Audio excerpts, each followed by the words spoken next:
mga kabana. Sila yan, no? If you are around Cavite or planning a quick escape, you might want to check this place.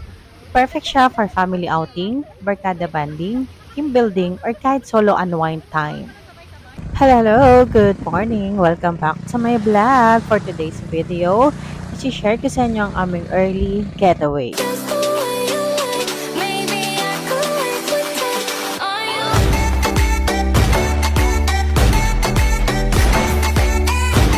Good morning, Naik! This is our early morning trip. Papunta dito sa Seaside, Arbic Seaside Beach Resort and Naik, Cavite. Umalis kami ng Gentry mga bandang 4:30. Dumating kami dito sa Naik is before 5:30. Madilim pa talaga. Pero itong video ko, maliwanag na. Actually, this is just a pure sightseeing trip. Wala kaming entrance fee na binayaran because super early talaga kaming pumunta. As in sunrise vibes. Minsan talaga ang sarap gumising ng maaga para lang makita yung ganda ng Dito ang dagat. pool Ang nila. Ay, ang tahimik at ganda. peaceful. Ang ganda ng pool.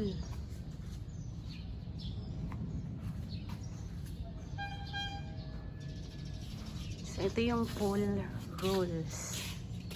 Yan.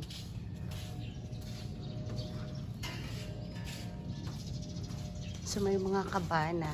Pagdating namin dito, sobrang calm ng paligid. Tahimik, fresh ang hangin, at rinig mo lang yung tunog ng alon. Tapos may ganito pang pool. Sa sunod, saka may room sila, yan, no?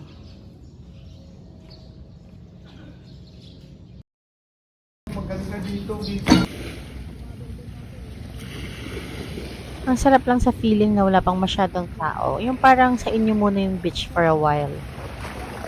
And I just want to appreciate the staff here. Super accommodating nila. Kahit maaga kaming dumating, they guided us politely at maayos silang kausap.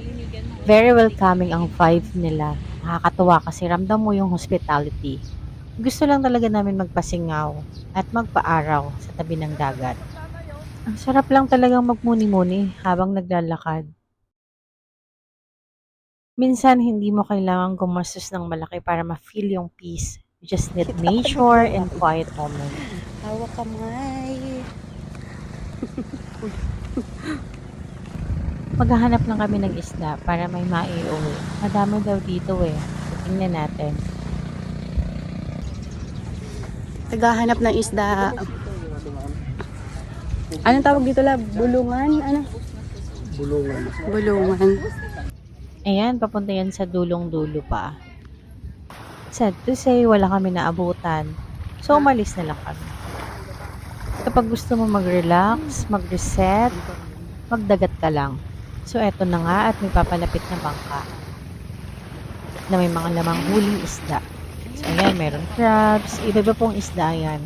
Hindi ko din kilala yung iba. Dalawang iba man bagay ni bako ini araw ko ito. Di ba 400 na lang yung kuya? Pili na lang namin lahat na isda nila para makauwi na din sila. Habang naglalakad-lakad ako dito, naisip ko, ang sarap pala talaga ng simple. No pressure, no rush. Just the sound of waves and the open sky. Minsan, sobrang busy natin sa life, work, negosyo, responsibilities. Nakakalimutan nating mag-pause. But places like this remind us to slow down.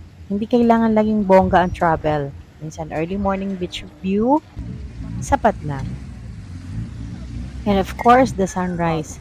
Grabe. Iba talaga ang kulay ng langit kapag early Sa morning. umaga. Soft orange, light blue, tapos magre-reflect sa water. Very calming, very therapeutic. Parang sinasabi ng dagat, relax ka lang, kaya mo yan. Ang biyaheng ito ay simple lang, pero refreshing. Minsan, ang pinakamagandang moments ay yung hindi planado. Yung maagang lakad, tahimik na paligid, at simpleng appreciation sa ganda ng nature. So ayan guys, thank you so much for watching this simple sightseeing vlog here at Arbic Seaside Beach Resort in Naik. If you enjoy this peaceful vibe, don't forget to like, comment, and subscribe. See you in my next adventure. Bye! At syempre, hindi din kami uuwi nang hindi kami nakakadaan dito sa simbahan na to. The Immaculate Conception Shrine and Naik, Cavite. Thank you, Lord. Thank you for a safe trip. And this is Sheng again. See you in my next video. Bye! Arvic Seaside Beach Resort na Cavite. Meron silang cabanas na perfect for family or barkada banding. Meron din silang pool area if gusto mo mag-swimming aside from the beach. May beach-side rooms din na available if you want to stay overnight and wake up with a sea view. If trip mo naman mas budget-friendly or adventurous style, they also have cottages.